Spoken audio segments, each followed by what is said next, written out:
पता है मैं, क्योंकि कई सारे लोग हैं वो हाथ भी ऐसे खड़ा करते हैं, मतलब उनसे अगर सिंपल सी चीज पूछी जा रही है कि आप लोग कामयाब बनना चाहते हैं, कई लोगों का हाथ ही बड़ा सिंपल सा खड़ा होता है, मतलब उनको कामयाबी के लिए भी उतनी एनर्जी नहीं होती। मैं आपको एक बहुत सिंपल सी चीज बताना चाहूंगा दोस्तों, हर चीज की जो शुरुआत होती है ना, वो हमारे सोचने से होती है, हमारे माइंडसेट से होती है। आप सबको पता है ताजमहल बहुत ही खूबसूरत इमारत है, यस और नो? आगरा के अंदर है, लेकिन आपको पता है ताजमहल सबसे पहले आगरा में नहीं बना। ताजमहल सबसे पहले आगरा में नहीं बना, ताजमहल सबसे पहले शाहजहां के दिमाग में बना कि मुझे एक ऐसी खूबसूरत इमारत बनानी है जो मैं मुमताज के लिए गिफ्ट कर सकता हूं। उसने सोचा, उसने उसके बारे में अपने लोगों को बताया, उन्होंने उस अकॉर्डिंग काम किया और ताजमहल बनके तैयार हो गया। इस दुनिया में हर चीज की शुरुआत हमारे सोचने से होती है। हम जैसा सोचते हैं, जैसा हम मानते हैं, वैसा हम बन जाते हैं। मैं आपको सच बता रहा हूं, पहली बार मैंने सुरेश पंडित सर की ये स्टोरी सुनी और बहुत मजा आया, बहुत इंस्पिरेशन मुझे फील हुई। पहली बार मुझे कुणाल सर बता रहे थे, पंकज जी ध्यान रखना टाइम थोड़ा कम है। मैं बोला सर ये बहुत ज्यादा लग रहा है मुझे, क्योंकि बताऊं मैंने सर कभी सक्सेस स्टोरी वाला इवेंट कभी किया ही नहीं। हमने हमेशा मीटिंग दिखाई है, प्लान दिखाया, यही सब हमने किया, कभी सक्सेस स्टोरी दिखाई नहीं। तो आज जब मैं ये फोटो देख रहा था सुरेश सर के, मुझे भी अपने पुराने दिन याद आ रहे थे और मैं सोच रहा था अगली बार ये सारे फोटो मैं भी कलेक्ट करके लाऊंगा, क्योंकि हमने कभी ये सक्सेस स्टोरी वाला इवेंट किया नहीं, तो मेरे पास ऐसी कोई फोटो है भी नहीं। बट हाँ, मैं अपनी स्टोरी जरूर आप लोगों को शेयर करूंगा। तो मैंने बोला सर आप 30 मिनट बोल रहे हैं, मैं उससे पहले ही ओवर कर दूंगा, क्योंकि मेरे पास स्टोरी के रूप में हम 15 से 20 मिनट ही लेते हैं, बाकी हम प्लान पे ही जाते हैं।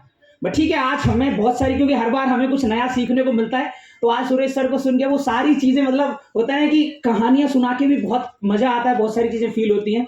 तो सर सीरियसली एक जबरदस्त अप्लॉज होनी चाहिए सुरेश सर के लिए, बहुत मजा आया मुझे। दोस्तों मेरा नाम पंकज चौधरी है, हालांकि इसमें कोई बहुत बड़ी बात नहीं है, सबके अपने अपने नाम होते हैं। जैसे मेरा नाम है, आप सबके भी अपने अपने नाम रहे होंगे। और हमारा क्या नाम होना चाहिए, इसमें कभी हमारी चॉइस होती भी नहीं है। अगर मुझसे पूछा गया होता कि भाई आपका नाम क्या रखना है, तो शायद मैं अपना नाम गोविंदा रखवाता, शाहरुख खान रखवाता, यस और नो? जिसके हम फैन होते हैं वही रखवाते। तो हमारा क्या नाम रखा जाना है, आपका क्या नाम है, मेरा क्या नाम है, इसमें हमारी किसी की चॉइस नहीं रही है। मेरा जन्म भरतपुर जिले, भरतपुर का नाम सुना है आप सबने? मेरा जन्म भरतपुर जिले के एक छोटे से गांव में हुआ, जिसमें आज लगभग 100 परिवार रहते होंगे। एक छोटे से गांव में मेरा जन्म हुआ। अच्छा, हमारा जन्म कहां होना चाहिए, इसमें भी कभी हमारी चॉइस नहीं रहती है सर। अगर चॉइस होती, अगर पूछा जाता कि कहां जन्म लेना है, तो अगर इंडिया कोई बोलता तो हम शायद गोवा पसंद कर लेते, यस और नो? कई सारे लोग बड़े भी हैं, हम यूथ लोग हैं, तो हमारे लिए गोवा, तो हम शायद गोवा चूज कर लेते या फिर लंदन चूज कर लेते कि भैया यहां जन्म होना चाहिए। बट कहां जन्म होना चाहिए हमारी कोई चॉइस नहीं चली, इसलिए सबका जन्म अपने अपने किसी ना किसी एरिया, किसी ना किसी गांव में हुआ होगा। अच्छा, मेरा जन्म एक बहुत ही हम्बल मिडिल क्लास फैमिली के अंदर हुआ था। अच्छा, किस परिवार में जन्म लेना है, इसमें भी हमारा नहीं चलता, इसमें भी हमारी कोई चॉइस नहीं चलती है।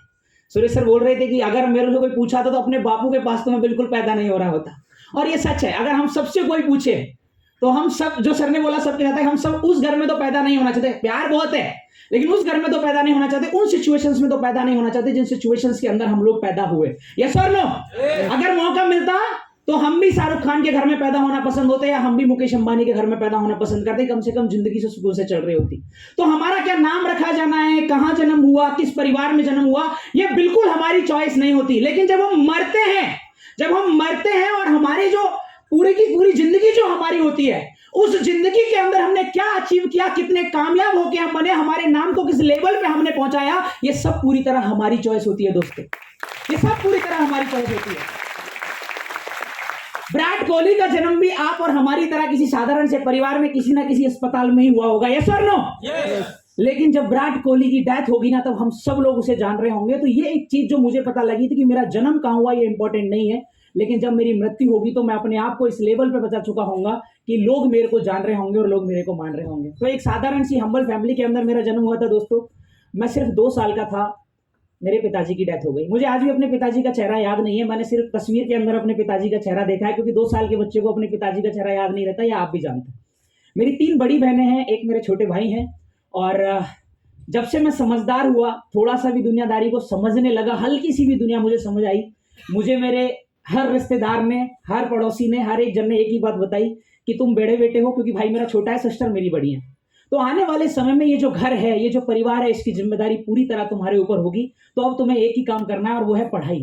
हमारे समाज में हमारे आसपास एक ही चीज बोली जाती है कि पढ़ोगे लिखोगे तो बनोगे होशियार और खेलोगे कूदोगे तो बनोगे।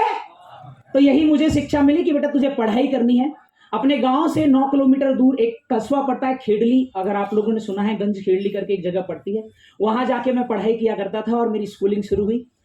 शुरू से मैं पढ़ाई में काफी अच्छा रहा हूँ, हालांकि सुरेश सर ने ऑलरेडी बता दिया मैटर नहीं करता है आपके पास कितनी डिग्री है, बट हाँ मैं एजुकेशन में अच्छा रहा हूँ। बहुत बड़ा टैलेंटेड नहीं था बट मेहनत बहुत करता था। तो फर्स्ट क्लास से लेकर 10th क्लास तक मैं अपने पूरे खेड़ली शहर का थ्रू आउट टॉपर रहा। मैं कभी किसी क्लास के अंदर सेकंड नहीं आया, हर क्लास का मैं टॉपर रहा, अपने स्कूल के अंदर थ्रू आउट टॉपर में था। 10th क्लास के अंदर जब मेरी मेरिट आई तो मेरे टीचर्स ने मेरी माँ को सजेस्ट किया कि इसको आप IIT JEE की तैयारी करा दो। IIT JEE का बड़ा क्रेज था उस टाइम पे, 2012-13 का टाइम था कि इसको आप IIT JEE की तैयारी करा दो, ये IIT JEE निकाल सकता है, अच्छा बच्चा है। हालांकि माँ की सिचुएशन बिल्कुल ऐसी थी नहीं कि वो मुझे IIT की तैयारी करा सकें, लेकिन फिर भी उन्होंने पैसे उधार लेके, क्योंकि मैं जानता हूँ हर किसी के माता पिता अपने बच्चों के लिए किसी भी हद तक गुजर जाते हैं, शायद मेरी माँ ने भी किया और मुझे कोटा शहर IIT JEE की तैयारी करने के लिए भेजा। 2 साल मैंने IIT JEE की तैयारी की, बहुत अच्छी रैंक में नहीं निकाल पाया, बस सिलेक्शन मेरा हो गया था, लेकिन रैंक अच्छी नहीं थी तो मुझे अच्छी कॉलेज नहीं मिल रही थी, अच्छी ब्रांच नहीं मिल रही थी। तो उसके बाद मैंने राजस्थान का प्री इंजीनियरिंग टेस्ट दिया और Rajasthan technical university government college जो कोटा है हमारी, वहां से अपना मैंने इंजीनियरिंग करना शुरू किया 2014 के अंदर। जुलाई 2014 में मेरा एडमिशन हुआ था, अगस्त से मैंने वहां से कॉलेज को मैंने ज्वाइन किया था। यहाँ तक की जर्नी मैंने आपको इसलिए सुनाई है क्योंकि मैं आपको बता दूं कि ये जो सीन था, इस टाइम पे मेरी माँ पे लगभग 16 लाख रुपए का कर्जा था सर, 16 लाख रुपए का। मतलब एक भी ऐसा रिश्तेदार नहीं था जिसका कर्जा हमारे ऊपर ना हो। मेरे 3 ताऊजी हैं, 2 मामा जी हैं, 2 मौसा जी हैं, जितने रिश्तेदार थे सबकी उधारी हमारे ऊपर थी। इसके अलावा जो हमारी कुछ फसलें वगैरह होती हैं तो हम आड़त से भी उधार ले लेते थे, इधर उधर से लेते थे, वो सब कुछ उधारी थी। और अब रिश्तेदारों ने पैसा देने से मना कर दिया था कि जितना देना था दे चुके, बहनों की शादी हो गई, सब हो गया, अब पैसा नहीं है। मुझे इंजीनियरिंग करनी थी, बोल रहे थे कि तू जॉब पकड़ ले, इंजीनियरिंग के लिए अब पैसा नहीं है। सो मैंने अपने SBI बैंक से मैंने एजुकेशन लोन लिया कि अब इतना पढ़ा है तो अपनी इंजीनियरिंग तो करनी है। तो SBI बैंक से 16 लाख के बाद SBI बैंक से एजुकेशन लोन लेके मैंने अपना इंजीनियरिंग करना शुरू किया। दोस्तों मैं एक कच्ची बस्ती में रहता था कोटा शहर के अंदर, श्याम बस्ती उसका नाम था, और पूरे महीने का 2000 रुपए का खर्चा मैं उधार मांग के चलाया करता था। मतलब मुझे उधार मांगने पड़ते थे, रूम रेंट देने 1000 रुपए का रूम रेंट होता था, वो 1000 रुपए देने के लिए मुझे उधार मांगने पड़ते थे, और बाकी के 1000 रुपए जो खर्चा पानी है वो भी, खाना मैं हमेशा हॉस्टल में दोस्तों के पास जाके खाता था क्योंकि मेरे पास पैसे नहीं होते थे। मैं कॉलेज फर्स्ट ईयर की अपनी सिचुएशन बता रहा हूँ। इस सिचुएशन में मैंने काम को करना शुरू किया था। बोलते हैं ना कि अगर किसी चीज को आप शिद्दत से चाहो तो सारी कायनात उसे आपसे मिलाने की साजिश में लग जाती है। तो बस ये था जिंदगी में कि नहीं यार, जैसा भी है जो भी है लाइफ में कुछ करना है। अब आप में से बहुत सारे लोग इन चीजों को सुन रहे हैं। मैं आपको एक बात बताऊं, इन सारी सिचुएशंस के अंदर भी ना मैं कभी परेशान नहीं रहता था सर, मैं हमेशा खुश रहता था, क्योंकि मैंने एक चीज सीखी थी कि लाइफ के अंदर ना, जो सर ने बोला कि 84 लाख योनियों में हमें एक मानव जन्म मिलता है, और अगर हमें ये मानव जन्म मिला है तो हमें इसे सार्थक बनाना है। हमारे अंदर मेहनत करने की, हमारे अंदर हर चीज को करने की काबिलियत है। तो मैं कभी नाराज नहीं होता था, कभी परेशान नहीं होता था, बस तलाशता रहता था कि कुछ ऐसा मुझे जरूर मिले जिससे मैं अपनी जिंदगी को बदल सकूं। आज आप में से बहुत सारे लोग होंगे जो अपनी सिचुएशंस को लोगों के सामने बताते होंगे या परेशान होते होंगे अपनी सिचुएशंस को देख के। लेकिन देखो मैं आपको एक सबसे बड़ी चीज बताऊं, हमारे अंदर जो सबसे बड़ी पावर है वो पता है क्या? भगवान ने हमको इंसान बनाया, कोई जानवर का रूप नहीं दिया। और मैं आपको बता दूं, इंसान और जानवर के अंदर 2 मुख्य अंतर होते हैं जिससे हमें पता लगना चाहिए कि हम इंसान हैं। आपने देखा है इंसान मुस्कुरा सकता है, आपने कभी किसी कुत्ते को आपके घर के बाहर स्माइल करते हुए नहीं देखा होगा? देखा है किसी ने? कि आप नहा धो के रेडी होके निकले, बड़े खूबसूरत निकले हैं, तो आपके घर के बाहर एक गाय खड़ी और आपको देख के स्माइल पास कर रही है, अब बड़ी बड़ी फिदा हो गई आप पे, नहीं होगा ना? कभी किसी जानवर को आपने मुस्कुराते हुए नहीं देखा होगा। मुस्कुरा कौन सकता है? इंसान स्माइल कर सकता है, हम लोग स्माइल कर सकते हैं। और एक चीज और बोली जाती है कि मुस्कुराने से चेहरा 100 गुना खूबसूरत लगता है। तो मैंने अपनी जिंदगी में एक चीज सर सीखी थी कि जिंदगी में कितनी भी प्रॉब्लम आ जाए, कितनी भी प्रॉब्लम आ जाए, मुझे खुश रहना है, मुझे मुस्कुराना है। और आप लोगों को ये भी मैं जरूर बोलना चाहूंगा, आप लोग सब लाइफ में कामयाब बनना चाहते होंगे, पंकज चौधरी बनना चाहते होंगे, सुरेश सर की तरह बनना चाहते होंगे, और भी अच्छी बनाएंगे उनकी जैसे बनना चाहते होंगे। सब बात की बात है, पहले आज आप जो हैं जैसे हैं उस सिचुएशन में खुश रहना शुरू करिए। सबसे इंपॉर्टेंट ये है, क्योंकि हमें एटलीस्ट जो मानव जन्म मिला है, जो खुश रहने की जो ताकत मिली है, वो हमें यहाँ पे है। और दूसरा जो अंतर है दोस्तों, वो पता है क्या है? वो है इंसान सपने देख सकता है।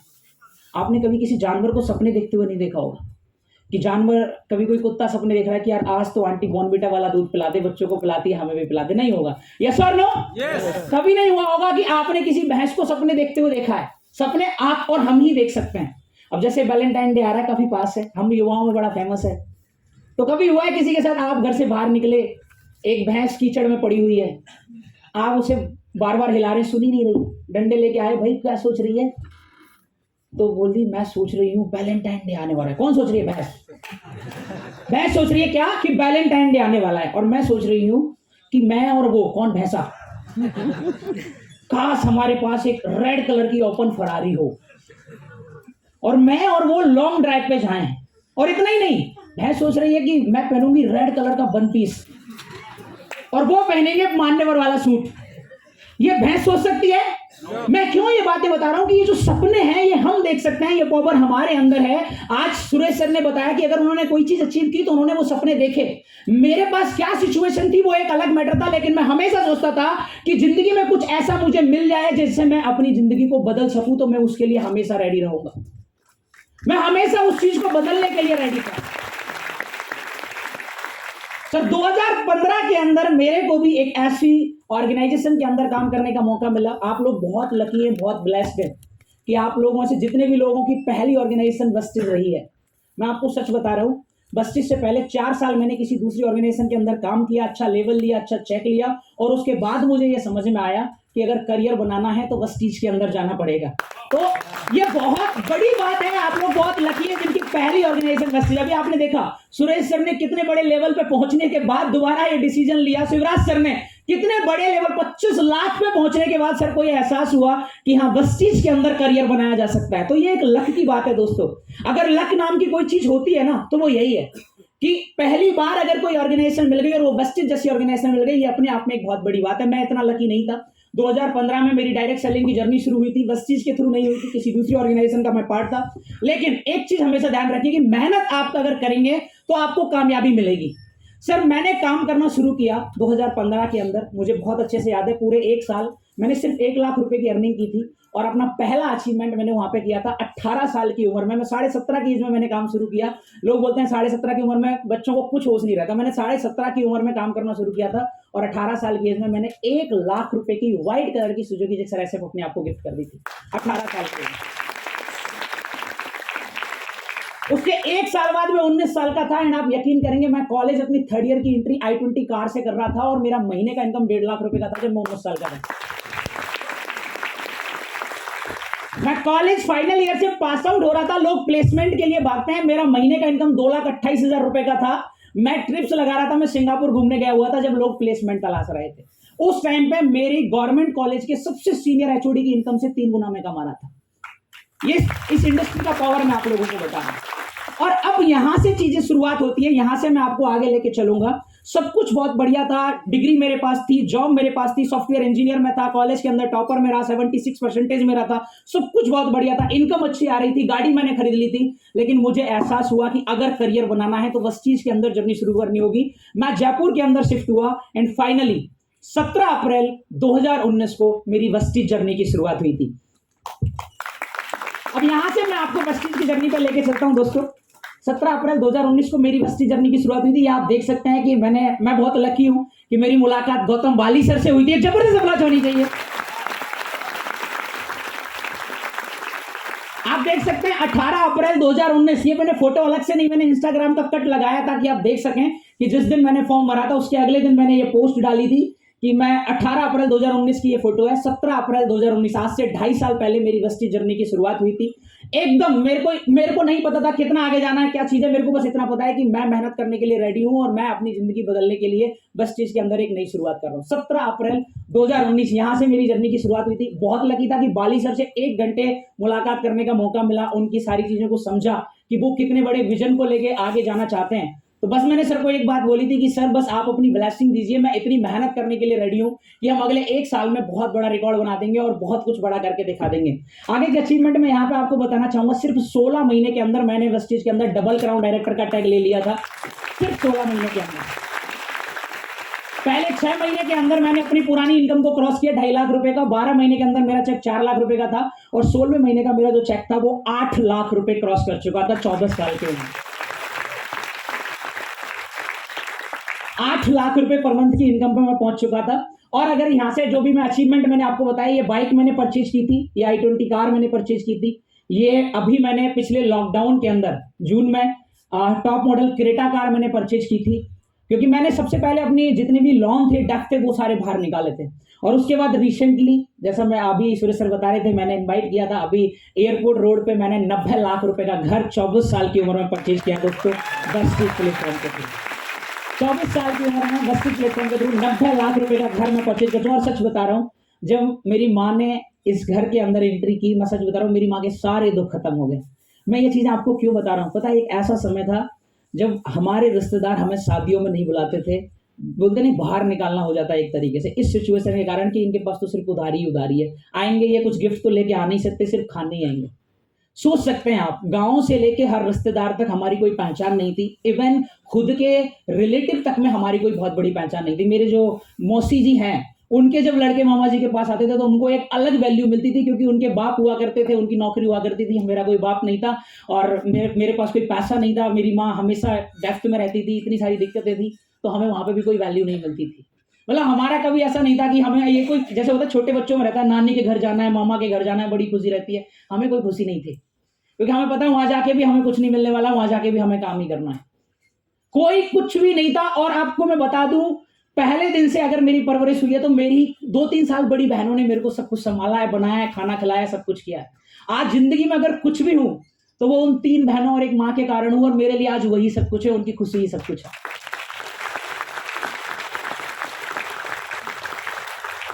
मेरे को याद है सर कि मैं जब अपनी कॉलेज की जब फीस मैंने भर दी एजुकेशन लोन से, और उसके बाद जो खर्चे होते थे मैं अपनी माँ को बोलता था, माँ बोलती थी बेटा कोशिश करती हूँ, मतलब 16 लाख के बाद भी माँ कोशिश करती थी, माँ के पास पैसे नहीं होते, तो जब मैं मांगता था सर, मैं वो दिन कभी दोबारा नहीं देखना चाहता। इतने बुरे दिन थे जिनको याद करके आज भी मुझे बहुत रोना आता है।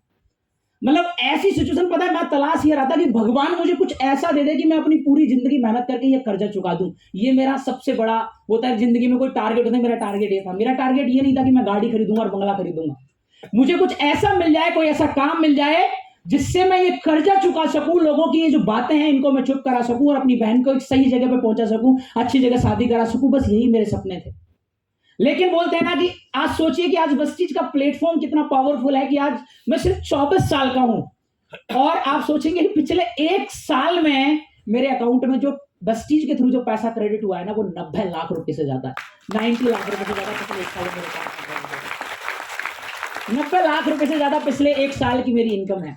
और मेरी माँ से मैं खूब पढ़ाई करता था, अच्छा था, तो मेरी माँ हमेशा बोलती थी, मैं 1 लाख पे पहुंचा, 2 लाख पे पहुंचा, कि तू कितना भी पढ़ ले, मुझे तो तू कलेक्टर बन के दिखाएगा तो कुछ बनेगा, क्योंकि उनको हमेशा लगता था कि 1-2 लाख नहीं चाहिए, तू कलेक्टर बन जा। तो मेरी माँ बार बार ताने सुनाती थी, जीजा जी ताने सुनाते थे, मामा जी ताने सुनाते थे, पता नहीं क्या किस चीज में लग गया, ये तेल साबुन ही बेचने थे तो इतना क्यों पढ़ाया इसको, इतना खर्चा क्यों कराया इसके ऊपर, इसको ये तेल साबुन ही बेचने थे तो पढ़ाई ही छोड़ देता, इतना पैसा खर्च कर दिया। बहुत सारे ताने मैंने सुने सर, और मेरे से ज्यादा मेरी माँ को सुनने को मिलते थे, और वो हमेशा सुनती और चुप रहती थी, बस मुझे बोलती थी बेटा कर ले, कुछ तैयारी कर ले, तू आईएएस की तैयारी कर ले, तू कर जाएगा। आप सोचो, जिस दिन मेरा 8 लाख रुपए का चेक आया, उस दिन मैंने माँ को बुलाया और माँ से पूछा, मम्मी अब बता दो आईएएस की तैयारी कर लूं? पता मेरी माँ ने क्या बोली, अब ना तुझे आईएएस की तैयारी की जरूरत है, ना तेरे भाई को आईएएस की तैयारी की जरूरत है, मेरा छोटा भाई भी मेरे साथ वेस्टीज के अंदर है, डायमंड डायरेक्टर, और 1 लाख रुपए का उसका चेक। आज जब आप यकीन करेंगे, आज जब मेरी माँ मेरे रिश्तेदारों में जाती है, पता है हमेशा सबसे पहले रिस्पेक्ट मेरी माँ को मिलती है। बोले वो जो लड़का है ना जो टीवी पे आता है, हम वो यूट्यूब तो समझते नहीं है, वो जो लड़का है ना टीवी पे आता है, उसकी माँ है ये। वो जो लड़का है ना पंकज, जिसने घर खरीदा है, ये किया, उसकी माँ है। सोचो, मतलब ये जो फील है, पैसा देखो जिंदगी में हम कितना कमाए वो मैटर नहीं है, लेकिन अपने माता पिता को वो फील हम देते हैं, जिंदगी की सबसे बड़ी कमाई यही है दोस्त। तो आज वो फील मेरी माँ ले पाती है सारी चीजें में, तो ठीक है, जिंदगी में ये सारी चीजें मैं, और सच बता रहा हूँ सर, मैं बहुत ब्लेस समझता हूँ अपने आप को कि सही प्लेटफॉर्म, सही लोगों का साथ मुझे मिला, और अपनी जिंदगी में ये सारी चीजें मैं अचीव कर पाया। आगे मैंने एक ट्रिप करी है सर, बहुत ज्यादा मैं घूमने नहीं गया हूँ। पहली ट्रिप मैं वेस्टीज की जो अभी आने वाली है दुबई, उसके लिए मैं बहुत एक्साइटेड हूँ, क्योंकि मेरे को बहुत ज्यादा मौका मिला नहीं है सर आप लोगों के साथ बैठने का, बातें करने का, आप लोगों की ब्लेसिंग्स लेने का। तो बस यही अब चाहता हूं कि आप लोगों के थ्रू, क्योंकि आज पहली बार मैंने इस इवेंट को सुना तो मुझे समझ में आया कि कैसे सक्सेस सेमिनार करने होते हैं, कैसे स्टोरी शेयर करनी होती है। हमने बस अपने काम ही किए हैं। तो आप लोगों के साथ अभी देवेंद्र सर से मिलता हूं, हमेशा ब्लेसिंग लेता हूं, संजय सर से तो कभी कभी मुलाकात होती है, सुरेश सर से मिल लेता हूँ, मुकेश सर से मिल लेता हूँ। तो बस यही है, साथ में मिलकर बहुत कुछ बड़ा करना है, ये विजन है। तो ये ट्रिप मैंने की थी दोस्तों, सिंगापुर की ट्रिप मैंने की थी। एक ट्रिप की बहुत मजा आया, जिंदगी बोलते हैं कि घूमने का मौका मिले। अभी एक्साइटेड हूँ अगली ट्रिप जो भी आ रही है उसके लिए। और ये सर मैं आपको बता दूं, जब काम शुरू किया था बस चीज के अंदर, हमने तो एक ही चीज ठानी थी कि बस दिन रात काम करना है, लगातार भागे। आज ऑल इंडिया के अंदर सर बहुत बड़ी, बहुत अच्छी टीम हमने बनाई है। ये सारी टीम हमारी यहाँ पे काम कर रही है ऑल जगह पे। और ये सर टीम के कुछ लीडर्स हैं जो 1 लाख प्लस की इनकम को उठा रहे हैं, अलग अलग जगह से हैं, ज्यादा इन पे नहीं जाऊंगा। तो ये हमारी पर्सनल प्रेजेंटेशन जो होती है टीम की उसमें आते हैं। ये टीम के लीडर हैं जो 1 लाख प्लस की इनकम पे, आज लगभग 25 लोग ऐसे हैं जो 1 लाख प्लस की इनकम पे टीम के अंदर हैं, जो काम कर रहे हैं। और सबसे बड़ी खुशी यही है नेट टू मार्केटिंग के अंदर, जो मैंने सीखा अपनी अपलाइन से, कि आपकी इनकम इतनी इंपॉर्टेंट नहीं होती, अगर आपके टीम के लोग कमा रहे हैं तो वो आपके लिए सबसे बड़ी खुशी होती है। तो ये वो सारे लोग हैं। एंड बाकी लॉकडाउन की एक बात जरूर बताना चाहूंगा आपको। एक और जो सीन मेरे साथ हुआ कि हम लोगों ने बस चीज को शुरू ही किया था, 1 साल हुआ था और अगले साल लॉकडाउन लग गया। आप सबको पता ही होगा, जब लॉकडाउन लगा तो हम सब सदमे में आ गए। मैं तो मतलब मैं, मेरे अपलाइन, हम सब घबरा गए कि अब तो सारा धंधा ही बंद हो जाएगा, क्योंकि हमारा तो काम ही सेमिनार का है, पासेस करना, सेमिनार में जाना, अब तो ये सब बंद हो जाएंगे। वहां पे हमें जूम नाम की चीज पता भी नहीं थी कि जूम क्या होता है, क्या चीज होती है। बस ये था कि कुछ नया आया और हमने उसे अपनाया। मैं ये चीजें क्यों बता रहा हूँ, लाइफ में जब भी आपके सामने कोई चैलेंज आए, आप उससे घबराओ मत, पीछे मत हटो, क्योंकि हमेशा बोलते हैं कि ठोकर खाने से ना इंसान 2 कदम आगे जाता है, पीछे नहीं जाता। तो लाइफ में कभी कोई चैलेंज आए, कोई दिक्कत है, हमेशा उसे एक्सेप्ट करो। हमने उसे एक्सेप्ट किया। एंड सबसे बड़ी बात मैं आपको बता रहा हूं, जिस लॉकडाउन के अंदर हम घबरा रहे थे कि सब खत्म हो जाएगा, उसी लॉकडाउन के अंदर मैंने डीसीडी किया था और लगातार मेरी इनकम इस तरह ग्रो हुई थी जूम के कारण, ऑनलाइन एक्टिविटीज के कारण। 2 लाख से मैं 4 लाख और 4 लाख से 5 लाख रुपए की इनकम पे सिर्फ 2 महीने के अंदर पहुंचा था। और यहीं से मैंने डबल क्राउन डायरेक्टर क्रैक किया था। तो कई सारे लोग बोलते हैं सर मेरी टीम काम नहीं कर रही, मेरे लोग छोड़ गए, मेरा ये दिक्कत है, मेरा वो दिक्कत है। मैं आपको बता रहा हूँ, यही चैलेंज होते हैं जो आपको ऊपर लेके आते हैं। तो मैं आपको यही बता रहा हूँ, जिंदगी में जो भी चैलेंजेस हो उन पे बस इतना है कि आपको आगे निकल के आना है, घबराना नहीं है, हमेशा कंटिन्यू आपको एफर्ट करते हुए आगे जाना है। बस आपको इतना ही बोल पाऊंगा, ये सब मैं अचीव कर पाया। अब ये आपकी बारी है। आज आपने मेरी जर्नी को सुन लिया, आपने सुरेश सर की जर्नी को सुन लिया, और भी लीडर्स की जर्नी को आप सुनेंगे। एक चीज ध्यान रखिएगा, आपका जो दिमाग है वो जो सुन के बिलीव कर लेता है, जिसको कंसीव कर लेता है, जिसपे वो यकीन कर लेता है, आप उसे जरूर अचीव कर लेते हैं।